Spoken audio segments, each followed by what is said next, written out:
Okay, so we're going to have a look at the preparation of ethene here, which was on last year's Leaving Cert paper, 2019. It wasn't a full question as it only carried 30 marks, but it does ask very, very common questions which are asked in the preparation of ethene. Let's have a look very quickly at the questions. So the student was asked to prepare a small quantity of ethene from ethanol. So we have ethanol, which is C2H5OH. That's clearly ethanol, which is an alcohol.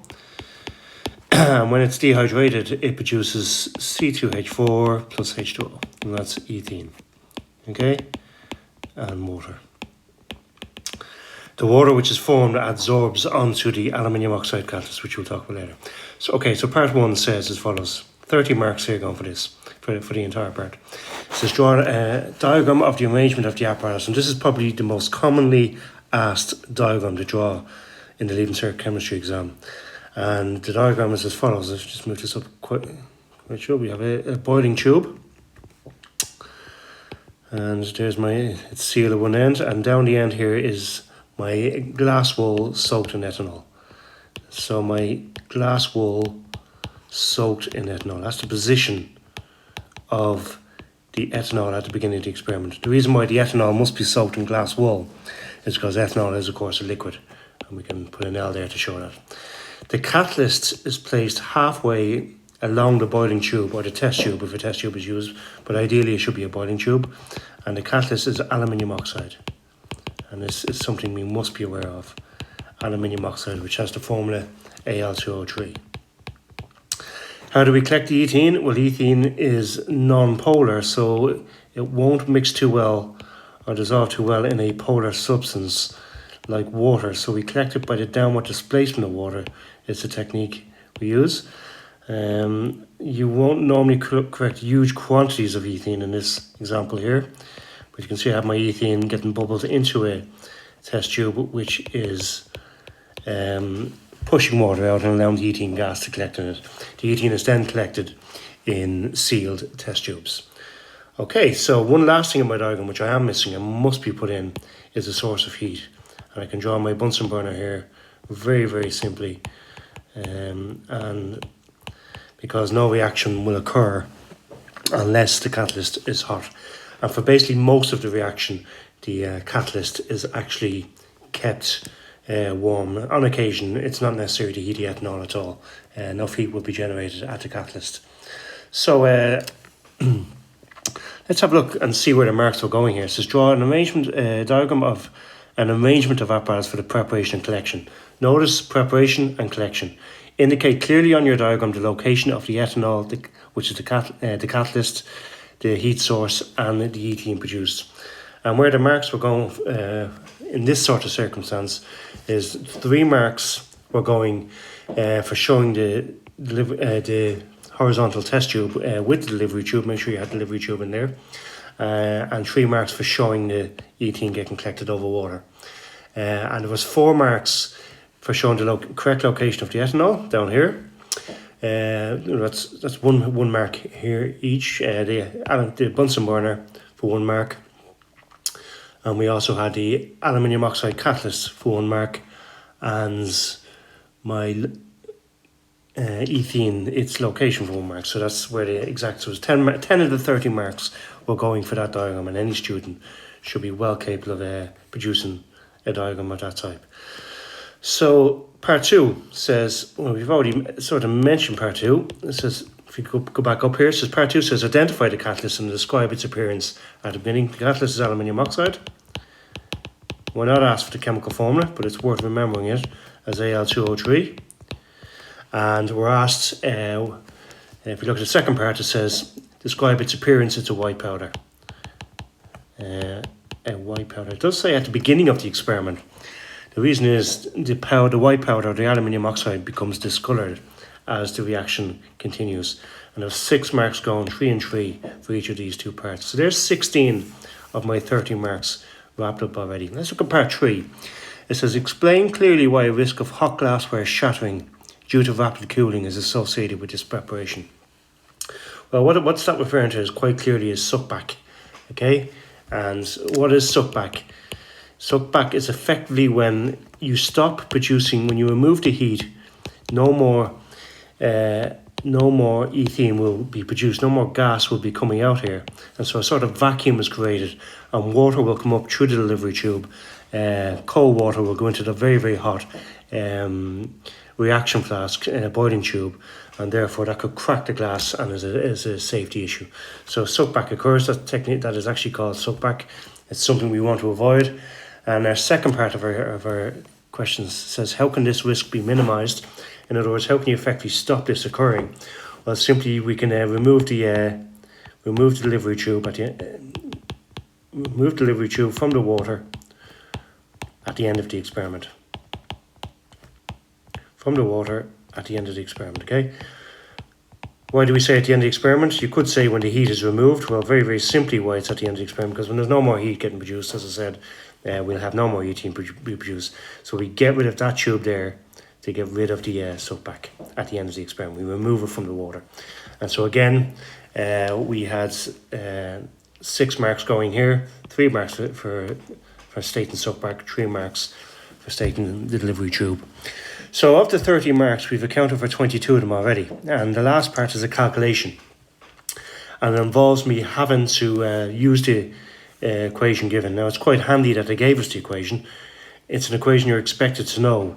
But it's sort of, they don't have to give this particular equation. But it is important. So we have C2. And whenever we have an equation like this, we write out the full equation. This is the balanced equation, of course. And we write out any information we know about any of the reactants or products produced. Okay, so let's go back up to the top here. It says 2.9 centimeters cubed of ethanol is used. So let's write that underneath ethanol, 2.9 centimeters cubed. And it also says the density is 0.8. I'm going to write D for density is 0.8 grams per centimeter cubed. Now that is a giveaway. Whenever you're using density is the link between mass and volume.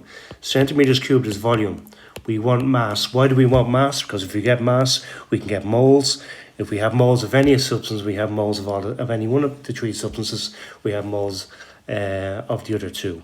Okay, so what else are we told? If we go back up to the top, we're told calculate the volume of ethene gas produced. So the answer must be in centimeters cubed because we're asked for volume, not in grams.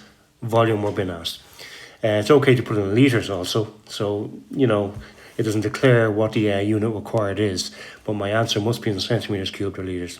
There's a 26% yield, and what's very, very important is that this is mentioned as RTP, room temperature and pressure. So, how do I go ahead and solve this? Well, it isn't as simple as whenever you come across density, we use my dear Vera, if you like, my dear Vera as my link between mass and density. It's the only information I have. Here is my density as 0.8. Here's there 0.8. You can drop the units for this. Just make sure it is in grams per centimeter cube, which it is. And my volume, that's the volume there, is 2.9 centimeters cubed. Why is this important? Because I can then get the mass. I can get the mass of the ethanol, which is taken. The mass of the ethanol, because mass is density times volume, D times V. So let's go ahead and do that. Mass equals density times volume. What's my density? My density is 0.8, and I'm multiplying that by 2.9, and I'll get an answer, 0.8 multiplied by 2.9. You can check this on your calculator. 0.8 by 2.9 gives me 2.32 grams, and it'll always be in grams there. Okay, so 2.32 grams. Fantastic, because now I can get the relative molecular mass. Here's my to go from mass. I'll actually just remove that if that's okay. No, I'll leave it there. Actually, I'll leave it there. To go from mass to moles. Moles is my very, very important link between the reacting substances. And I'm going to go to volume in a moment. Okay. So to go from mass to moles, I divide by the relative molecular mass. It's my relative molecular mass of ethanol. So here we go. What's my relative molecular mass of ethanol? Well, at the front of your exam paper, if you go and check it, you will see that carbon up here, carbon is 12, hydrogen is 1, and oxygen is 16 are the relative atomic masses of those three substances. So let's go ahead and get the relative molecular mass of the substances I require. So my relative molecular mass of ethanol, why am I getting this of ethanol? Because it's the only information I have substances on. So it's 2 12s for the 2 carbons. There's my formula here. I'll rewrite the formula here. Ethanol is of course C2H5OH. I have an oxygen in there which is 16 and 6 hydrogen, 6 ones, and that comes to 46 grams per mole. So I want to find my number of moles of ethanol taken. Number of moles of ethanol taken. So what's that going to be? It's going to be equal to the mass. Well, I have the mass, it's 2.32 grams. So it's 2.32 grams. So it's 2.32 divided by 46. And what will that give me? Well, when I take out the calculator, I get 0.0504 moles. 0.0504 moles. So straight away, I can place that as my number of moles into the equation here, 0.0504 moles. Now, because we have a 1-to-1 reacting ratio, and in other words, I'll get 1 molecule of C2H4 for every molecule of C2H5OH, which breaks down, I will end up with 0.0504 moles of ethene also. And that is superb, because I can now take that number of moles, 0.0504 moles for ethene. It's for ethene. What am I asked to find? I'm asked to find my volume of ethene produced. It said RTP in the question, so I multiply by, because it's RTP, I multiply by 24,000 to get my answer in centimeters cubed. And so that's exactly what I'm going to do. I'm going to multiply that by 24,000. Sometimes it's 24 if you want your answer in litres. So the volume of C2H4 produced. And really what I should say here is my maximum volume, because this is the amount of ethene I would get if every single molecule of ethanol broke down. My maximum volume. This is for 100% yield. Well, what am I doing? It's 0.0504, and I'm multiplying that by 28. And I've sort of taken a shortcut here. So, excuse me, I'm not multiplying by 28, I'm multiplying by 24,000. I was thinking of the relative molecular mass there. Let me just take that back. And there we go. I'll say all the way there. I'm sure you'll enjoy that. So I'm multiplying by 24,000. And that'll give me an answer, multiplied by 24,000. I have my calculator next to me here, and I get an answer of 1,210.43 centimeters cubed. That's for a full 100% yield. Which is not what we got, because if you look back earlier in the question says I only got a 26% yield. So if I want the actual volume of ethene, I will take that 1,210.43 centimeters cubed, and I'll multiply by 0.26, which is 26% as a decimal, and I end up with an answer of 314.71 centimeters cubed. Okay, that is perfect. Okay, and this will account for our final 8 marks, which we're basically just going to put in here, simply to work out the 2.32 grams as we did here, gained 3 marks. That's 3 to the 8 marks, and simply to get 0.0504 got me the other 3 marks, which we'll put in there. So there is 28 to 30 marks, and the final two